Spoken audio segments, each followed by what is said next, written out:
Way of learning English. Sarah stared at the bustling market, sounds of foreign tongues swirling around her. English, she mused, felt like an insurmountable barrier. Her desire to connect with travelers remained a silent longing, trapped behind a wall of unspoken words. The global lingua franca seemed distant, a skill for others. She often wondered, was it truly essential for her? Doubts frequently clouded her thoughts, whispering, "Why you should not learn English. It's too complex," she'd tell herself, "too many rules, too many accents." The efforts seemed disproportionate to the perceived gain.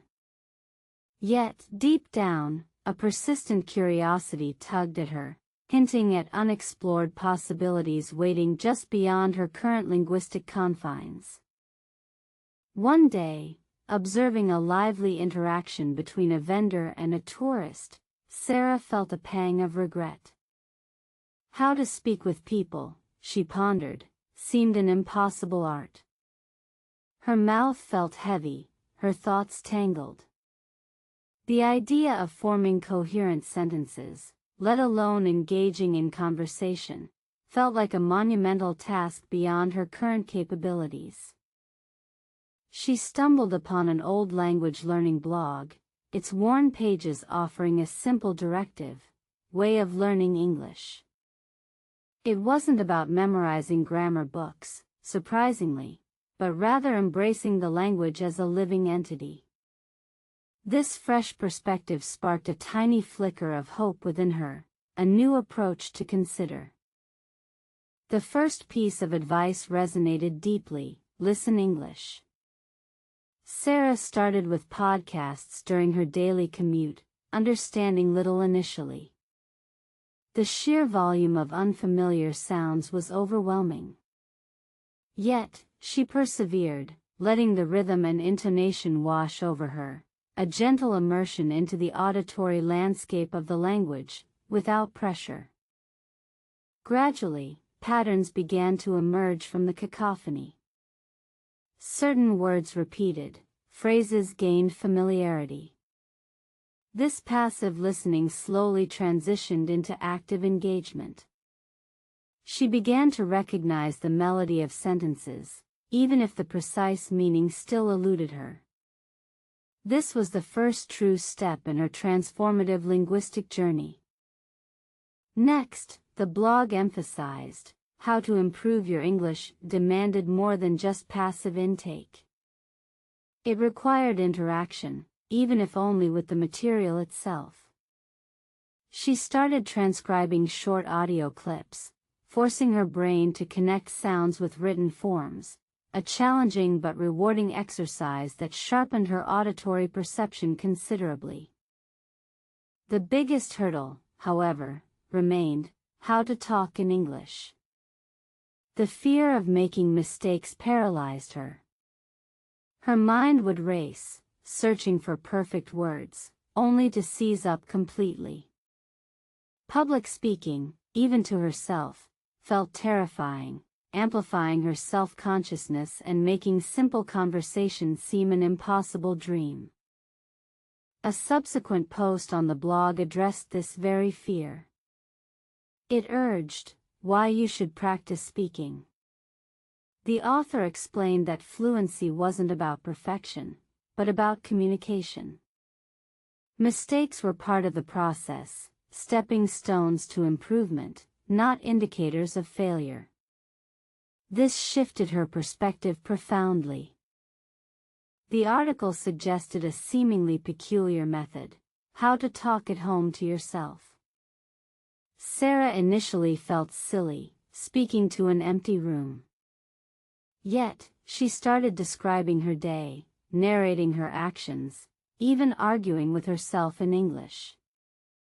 This private practice became her safe haven, a laboratory for linguistic experimentation. These solo conversations felt awkward at first, a halting monologue filled with pauses and self-corrections. But with each attempt, she noticed a subtle improvement in her fluidity. The words, once elusive, began to connect more naturally, forming rudimentary sentences without the added pressure of an audience, building confidence. She continued to listen and practice, pairing new vocabulary from podcasts with her self-talk sessions. When she heard a new phrase, she immediately tried to incorporate it into her internal monologue or express it aloud. This active integration cemented new knowledge much more effectively than mere memorization. Sarah discovered that listening wasn't just about understanding others, it was also about internalizing correct pronunciation and intonation. By mimicking the speakers she admired, her own accent began to soften, becoming more natural, less rigid. This process made her feel more connected to the language's native flow. The initial awkwardness of talking to herself began to fade, replaced by a sense of liberation. Her thoughts, once confined to her native tongue, now found expression in English, expanding her cognitive landscape. She realized this was a crucial step in transforming abstract knowledge into practical, usable communication skills. One morning, while brewing coffee, she instinctively narrated the process aloud in English. "First, I boil the water, then I add the coffee grounds." It felt natural, unforced. This simple act marked a significant milestone, indicating that English was slowly becoming an integral part of her everyday thinking. Emboldened, Sarah decided to test her new skills. She cautiously approached a tourist struggling with directions. Taking a deep breath, she offered assistance, her words stumbling slightly but comprehensible. The tourist's grateful smile was a powerful affirmation, a small victory that fueled her determination immensely. How to speak with people suddenly seemed less terrifying. Each interaction, no matter how brief, was a valuable lesson. She learned to embrace misunderstandings as opportunities for clarification, rather than sources of embarrassment. The fear of imperfection gradually began to recede, replaced by a growing sense of curiosity. She joined a local English conversation club, a place where people from various backgrounds gathered to practice. The atmosphere was supportive, encouraging. Here, she could truly how to talk in English with others, sharing experiences and opinions without judgment, fostering a sense of community and shared purpose. These group sessions were instrumental. She observed how others navigated conversations, picked up colloquialisms, and learned to respond spontaneously. The real-time give and take of dialogue accelerated her learning far beyond what solitary study could achieve, solidifying her understanding of practical application. There were still moments of doubt, tiny whispers of why you should not learn English resurfacing after a particularly difficult conversation. But now, she possessed the tools to counter them. Her progress was tangible, her confidence growing with every successfully completed sentence, diminishing the negative thoughts. She continued to emphasize "listen English" in her routine, but with a new purpose. Now, she listened not just for comprehension, but for conversational nuances, for the subtle ways native speakers expressed emotions and opinions, enriching her own vocabulary and intonation patterns for better communication. Her daily practice became a ritual. Before sleep, she would mentally review her day in English, replaying conversations, rephrasing sentences, and even preparing for future interactions. This consistent, how to improve your English strategy deepened her fluency and strengthened her ability to think directly in the language. The concept of way of learning English had evolved for her. It wasn't a linear path but a cyclical process of listening, practicing, making mistakes, and learning from them. Each step reinforced the others, creating a virtuous cycle of continuous improvement and linguistic expansion, building a strong foundation. Why you should practice speaking became profoundly clear. It wasn't just about output, it was about solidifying input.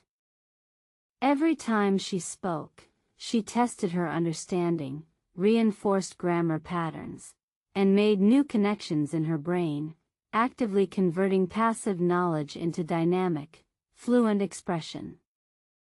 The fear of judgment, once her biggest adversary, had dwindled to a manageable hum. She realized most people were genuinely impressed by her effort, eager to help rather than criticize.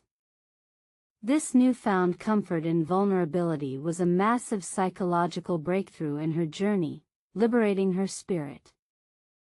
Sarah even started dreaming in English, fragments of conversations and phrases weaving through her subconscious. This was an astonishing development, a sign that the language was truly integrating into the deepest parts of her mind, becoming an intuitive tool rather than a learned skill. Her ability to, how to talk at home to yourself, became a powerful tool for self-correction. She could identify her own recurring errors and work on them privately, honing her pronunciation and grammar without the pressure of an audience, refining her speech before engaging others. She also utilized media more effectively. Watching English movies and TV shows without subtitles, then with English subtitles, and finally rewatching specific scenes to mimic dialogue, became her enjoyable listen and practice routine, making learning feel less like a chore and more like entertainment. These immersive techniques bridged the gap between academic learning and real-world usage. English was no longer just a subject, it was a living, breathing language she interacted with daily. This holistic approach accelerated her progress, making the entire experience enjoyable and deeply rewarding. One day, an American family approached her in the market, completely lost. Sarah, without hesitation, confidently offered directions, explaining landmarks clearly and patiently. The ease with which the words flowed surprised even herself, showcasing her incredible progress in such a short span of time. Their grateful smiles and easy conversation filled her with immense satisfaction. This was the exact connection she had longed for, now effortlessly achieved. The initial fear of how to speak with people had transformed into joyful interaction, proving her dedication was truly paying off immensely. She realized that the "why you should not learn English" argument was fundamentally flawed. It wasn't about difficulty, it was about perspective and persistence. The rewards of connecting with diverse cultures, accessing vast information, and experiencing new perspectives far outweighed any initial challenges encountered. Sarah's journey became an inspiration to her friends. They saw her transformation, her newfound confidence, and sought her advice on how to learn English. She shared her strategies, emphasizing the importance of consistent effort and embracing mistakes as part of the learning curve, encouraging them. Start with "listen English every day," she advised, even if you don't understand everything at first. Just let the sounds become familiar. Immersion is key to building a strong foundation. She explained the power of gradual exposure and patience in the initial stages of language acquisition. Then, she stressed, find your comfort zone for how to talk at home to yourself. Narrate your actions, describe your surroundings. This private practice builds fluency without the pressure of an audience, allowing you to experiment freely and build necessary muscle memory. For tackling external communication, she suggested, why you should practice speaking is non-negotiable. Don't wait for perfection. Just speak. Every sentence, every word uttered, is a step forward. Embrace the journey of progress, not the illusion of flawless delivery. She encouraged them to actively listen and practice together. Find a partner, she suggested, and take turns describing pictures or retelling stories. Active recall combined with auditory input is incredibly powerful. Make it fun, make it engaging, and make it consistent. The way of learning English is deeply personal, Sarah explained, but the core principles of consistent exposure, active practice, and overcoming fear are universal. Find what resonates with you, but always keep moving forward, even in small increments, towards your goals. Her own How to Improve Your English journey taught her resilience. There were plateaus, moments of frustration, and days when progress seemed to halt. But by remembering her initial motivations and celebrating small victories, she found the strength to continue pushing forward persistently. She started reading English books, initially simplified versions, then gradually moving to more complex novels. This not only expanded her vocabulary but also exposed her to different writing styles and cultural contexts, enriching her understanding of the language beyond spoken communication. Writing emails and short stories in English became another avenue for practice. This honed her grammatical accuracy and sentence structure. It provided a different kind of challenge than speaking, forcing her to think more analytically about word choice and coherent expression. Sarah even started volunteering at a local tourist information center. This provided her with constant opportunities for how to speak with people in a professional, helpful capacity, further refining her communication skills and building real-world experience, enhancing her proficiency significantly. The thought of why you should not learn English now seemed absurd. Her life had expanded exponentially. She could travel more independently, consume diverse media, and connect with people from around the globe, breaking down cultural barriers effortlessly and enjoying new perspectives. Her previous self, shy and inhibited by language barriers, felt like a distant memory. The confidence she gained from mastering English permeated other areas of her life, making her more assertive and adventurous. It truly transformed her overall persona and outlook. She often reflected on that first whisper of doubt, the idea that English was too hard or unnecessary. Now, she understood that such thoughts were merely self-imposed limitations, often fueled by fear of the unknown rather than genuine impossibility, a crucial revelation. The journey wasn't about reaching a destination of perfect English. It was about the continuous process of how to learn English, of enjoying the challenge, celebrating progress, and embracing the endless possibilities that proficiency offered, a lifelong pursuit of knowledge.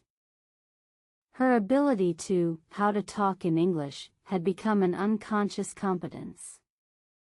She no longer translated in her head, the words flowed directly from thought to speech, a seamless process that truly indicated fluency and mastery over the language, making communication effortless. The synergy between Listen English and Why You Should Practice Speaking was undeniable. One fed the other, creating a powerful feedback loop. The more she listened, the better she spoke.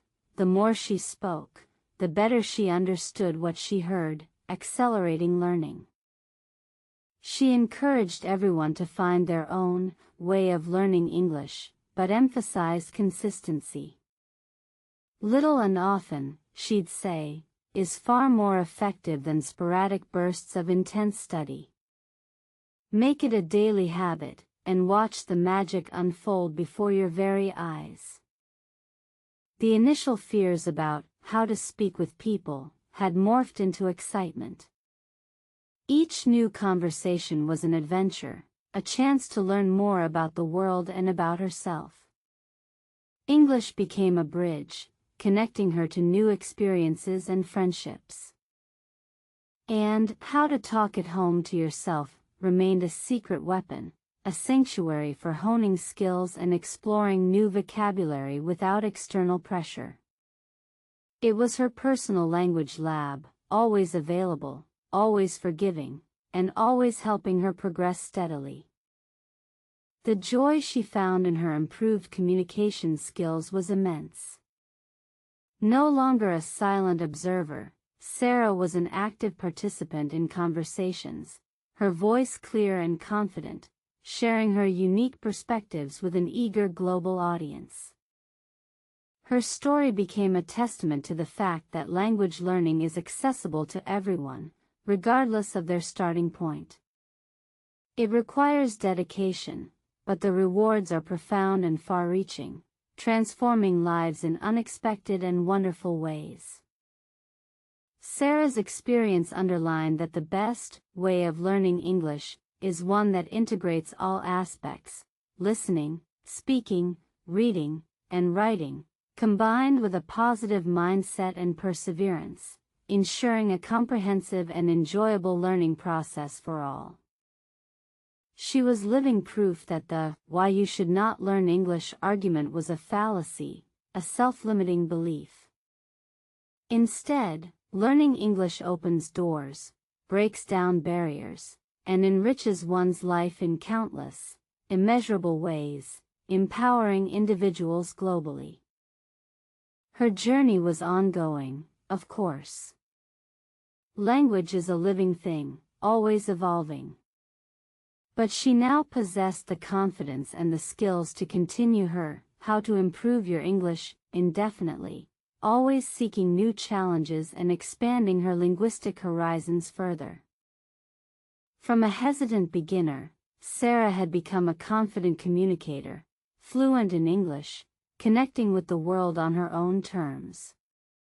Her voice, once silent, now resonated with purpose and clarity, a testament to her unwavering dedication and hard work. Her advice to anyone starting out: embrace the process, make mistakes freely, and never underestimate the power of simply opening your mouth and letting the words flow. Your journey will be unique, but the destination of fluency is achievable.